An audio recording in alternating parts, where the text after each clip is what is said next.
Hey guys, it's Alec Torelli. Welcome back to Conscious Poker. I'm going to share a fun story today of a great lesson I've learned. Some of the best advice I've been given has been from other successful poker players. Doyle Brunson, I talked about on this channel. I think Antonio Esfandiari as well. And this one today is another fun poker story that I'm excited to share with you. About 15 years ago, I was playing in a cash game at the Bellagio, and we got shorthanded, and I was playing with Phil Laak, and we ended up playing heads up. And we battled for quite some time. I actually coolered him in quite a big pot with aces to ace queen on a queen eye board.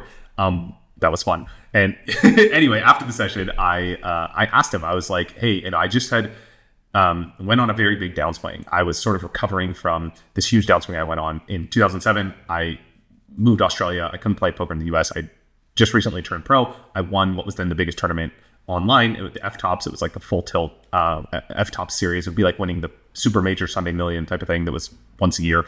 And I won $250,000 a day, ran that up to over $1 million in 2007. It was one of the biggest winners online.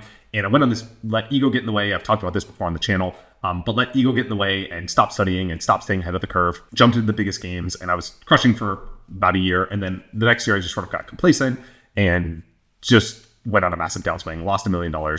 And now I'm building my way back up at the Bellagio. And so I'm like, more, let's say, aware of my defects and trying to not be on my high horse and be more humble and learn from the other people around me that are clearly, years ahead of me, very successful and have done something right. They've lasted in poker. And I realized it's one thing to win and be successful. And it's, one thing to do well when everything's going right.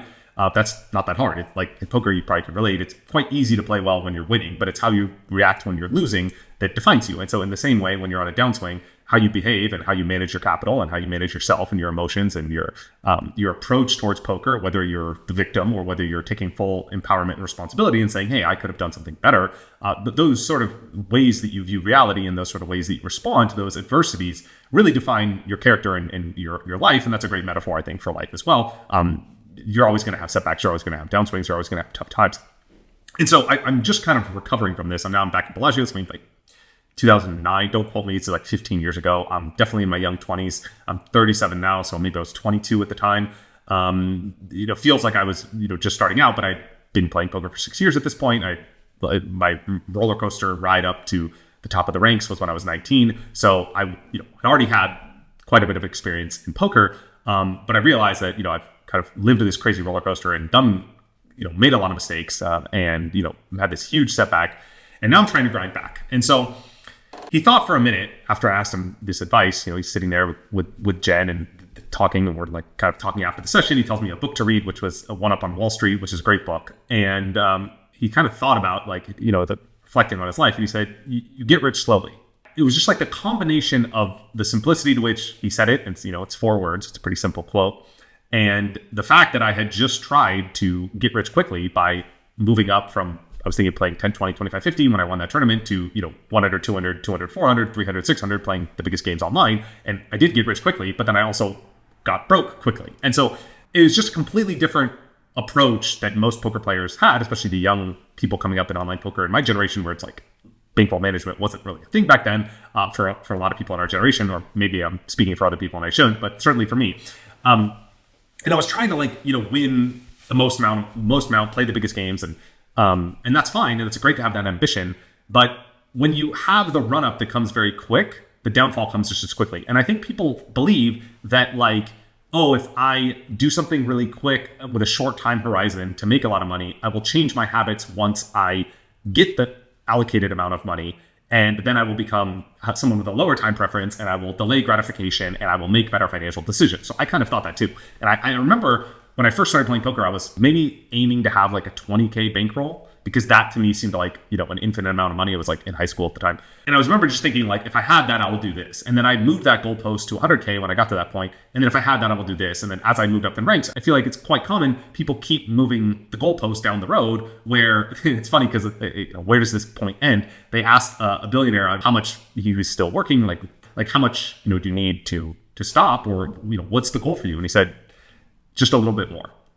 And I feel like that's such a great line, because when you try and do something quickly and try and have a quick outcome, it's so easy to fall into the temptation of just wanting a little bit more. And then when you keep wanting a little bit more, you keep trying to push the needle, you keep trying to move things at that very quick pace to make a lot of money in a short time. Eventually, the way that you made money in a short amount of time most often comes from taking a high amount of risk and overexposing yourself to a situation. So if it's crypto, it could be meme coins. If it's trading, it could be options where you're over leveraging or using leverage for trading to do something very high risk like options. Or in poker, could you be playing above your means or taking a shot and firing 25% of your bankroll in a high roller tournament.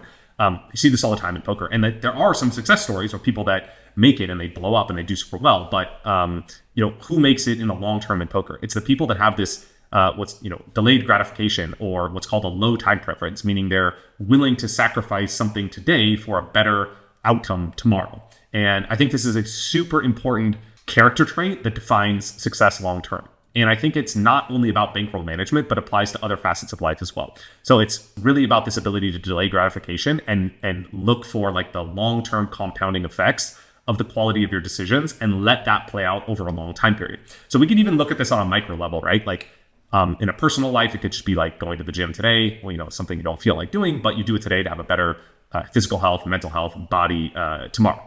Same thing in poker. You're playing in a game and you're stuck, you're losing, you just want to get your money back. But are you willing to get rich slowly? Are you willing to have a low time preference? Are you willing to delay gratification and make a conservative, tight, correct fold now to make better decisions to let that long run compound and win more money overall in the long term of your session? Or are you trying to get rich quick by tilting and playing hands you shouldn't play to try and get the money back? And so I think if you just look at this get rich slowly and you take the concept of the broader picture of where it could apply to other aspects of life as well, you see that like having a low time preference, delaying gratification, and really applying a long-term mindset, a long time horizon to the way that we think about our approach towards things, our decision making, and our endeavors is really powerful. And I think in our society today, like as things become more and more immediate that we're looking for, that we're seeking immediate dopamine, we're seeking these immediate gratification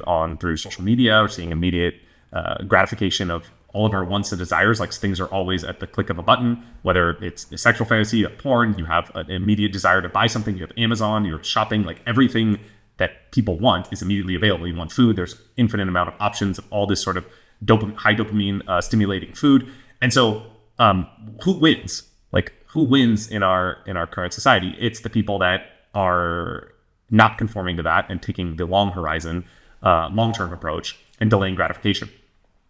There's a great chart about Warren Buffett's wealth. And he's been compounding his wealth for decades. It's a great book called Snowball about this, about his biography. And you see his net worth in years measured in decades, and it's like an exponential curve. It's like slowly like this, and then all of a sudden it just shoots up an elbow curve to the right at the top. And he starts really getting wealthy in his 60s, 70s, and now in his 80s. So all good progress happens from this slow, continuous, consistent compounding of doing the same things, exploring the same good habits, making the same good decisions one hand at a time. And I think poker is such a great metaphor for life. And this quote by Phil, I've reflected on it so much. Poker teaches you patience. Wealth building is no different. Success is no different. And you're not going to be an overnight success in poker. And true wealth isn't built overnight. It takes years of consistent, smart decision making. So you want to act in minutes, but you want to think in decades. So acting in minutes means, every hand you play is a new opportunity to get rich slowly. Like play the hand the best way possible, think about the long term, and just focus on making the best decision possible. Don't worry about trying to make all the money right now and, win all the money in this one hand. You can't win the tournament in one hand. You can't double your bankroll in one hand. You're only going to win what's available in this current hand. So you act in minutes. You think about the individual micro decision that's happening right in front of you right now and just make the best decision possible with the information you have with that one little thing. But then you think long-term in decades. So like, where does this little one hand take me on the grand scheme of my vision? So, hey, you want to move up in stakes and play the highest limits, fine. But you do that one hand at a time. You don't do that by trying to run it all up at once. So I hope you took something from this video. Let me know your thoughts in a comment. Check out consciouspoker.com. More awesome content if you want to take your game to the next level. Subscribe to the channel, and I appreciate your support. See you in the next one.